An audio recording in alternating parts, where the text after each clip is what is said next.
This past New Year's Eve, my mom said that we were not going to have our annual New Year's Eve party.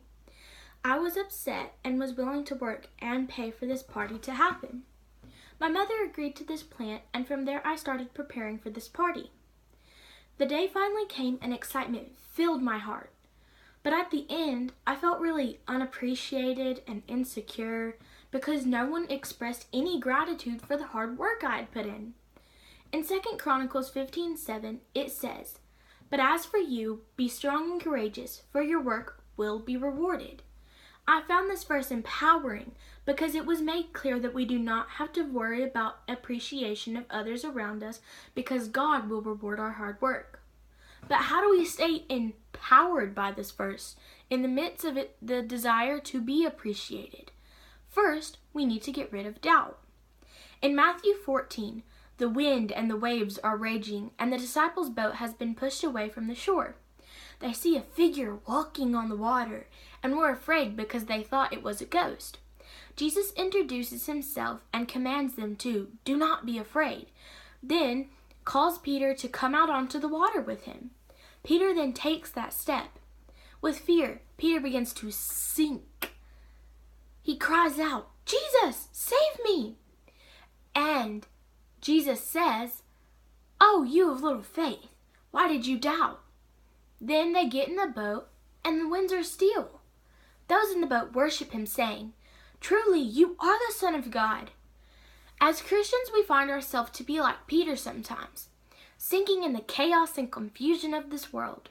But in this story, we are reminded that Jesus will always be there to reach out to us and bring us back to stillness.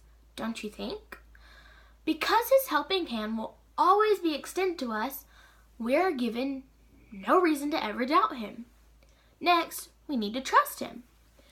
Trust can be defined as a strong belief or the reliability of someone or something. In the Word, Jesus has proven many times that he can be trusted. For example, in Matthew 9, Jairus hears about miracles that Jesus has done and decides to put his trust in Jesus to heal his sick daughter. When Jesus arrives, the people say, "It's too late. Jairus' daughter is already dead." Jesus says, "It's not too late. She's just asleep." Then tells her, "Get up." And she gets up and walks. The people are astonished by this, and Jesus proves to them that he deserves to be trusted. Psalm 9:10 says, "Those who know your name trust in you. For you, Lord, for you. They trust in you. For you, Lord, have never, ever forsaken those who seek you." Through this story, we are able to realize that God will always be there for us when we need someone to call upon for help. This proves him to be trustworthy. And lastly, we need to be patient. Growing up in church, I saw many people filled with the Holy Spirit with evidence of speaking in tongues. I desired to have this gift, but it took several months of prayer to receive it. There were many times when others around me would receive this gift, and I was left feeling confused and a little bit frustrated. Towards the end of that year at youth convention, a friend prayed over me, and I finally received this amazing gift. I feel that I'm now able to appreciate the gift even more because in my time of prayer and waiting and frustration, I grew even closer to God. Jeremiah 29:11 states, "For he knows the plans he has for my life, plans that will prosper me, not harm me, give me hope and a future." He knows the plans he has for you. So, do not be impatient, but wait in his presence, and in his time, everything will come to pass.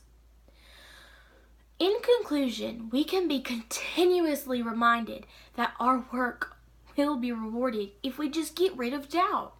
Trust him and be patient in all that we do.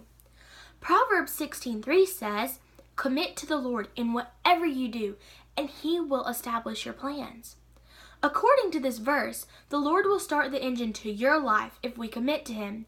So today I encourage you to be strong and courageous and do all that the Lord has set before you. Thank you.